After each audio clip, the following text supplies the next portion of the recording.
As if last week wasn't crazy enough on its own with the confirmations of Brooke Rollins and RFK Jr., this week too had a lot going on in the world of agriculture. Today on Ag Daily's episode of New Ground, we're going to look at some of the biggest things that have gone on in just the past few days.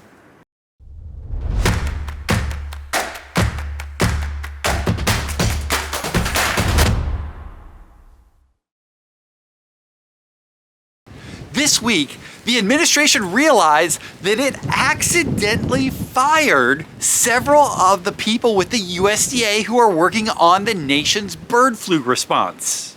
Oops. In a statement published by NBC News, the USDA acknowledged the error and pledged to reinstate those who were affected.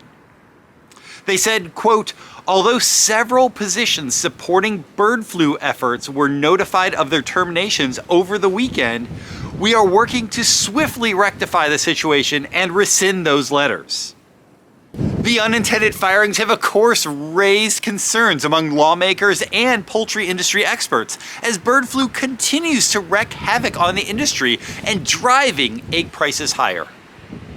Speaking of eggs, Turkey of all nations has started exporting 15 tons of eggs to the US to help cope with our issues related to the bird flu crisis.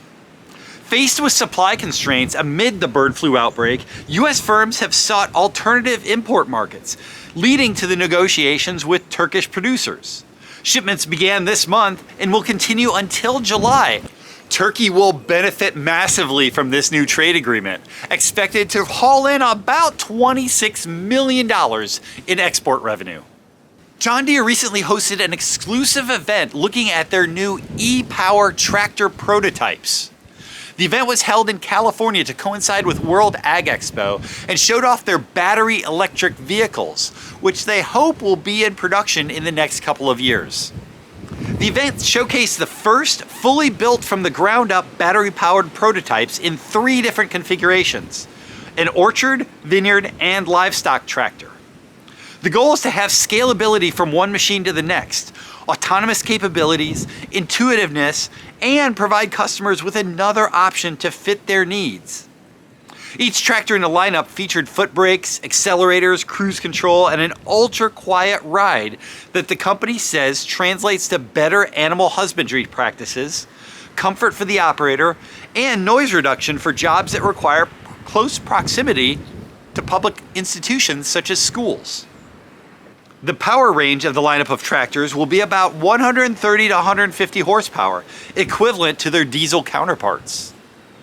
No, we don't actually expect EV tractors to replace their diesel counterparts anytime soon, but we do see that there is value in some niche sectors.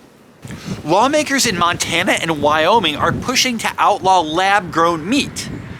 They would join their counterparts in Alabama and Florida that have already done so. In Wyoming, House Bill 168, which, quote, prohibits the manufacture, sale, and distribution of cultivated meat for human consumption, has already passed the House and is awaiting a vote in the Senate.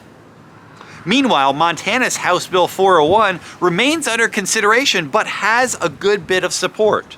That Montana bill explicitly bans the manufacture, sale, and offering of lab-grown meat, defining it as meat produced from cultured muscle cells, fat cells, connective tissue, blood, or other biological components rather than from a slaughtered animal.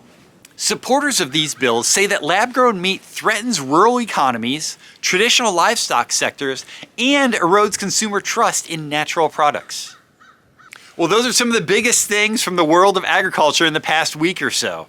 Thank you for watching this video. If you want to know more about what's going on in the world of agriculture, please check out agdaily.com or any of our social channels, especially YouTube or Facebook, to see what is happening in the world around you. Take care and stay safe.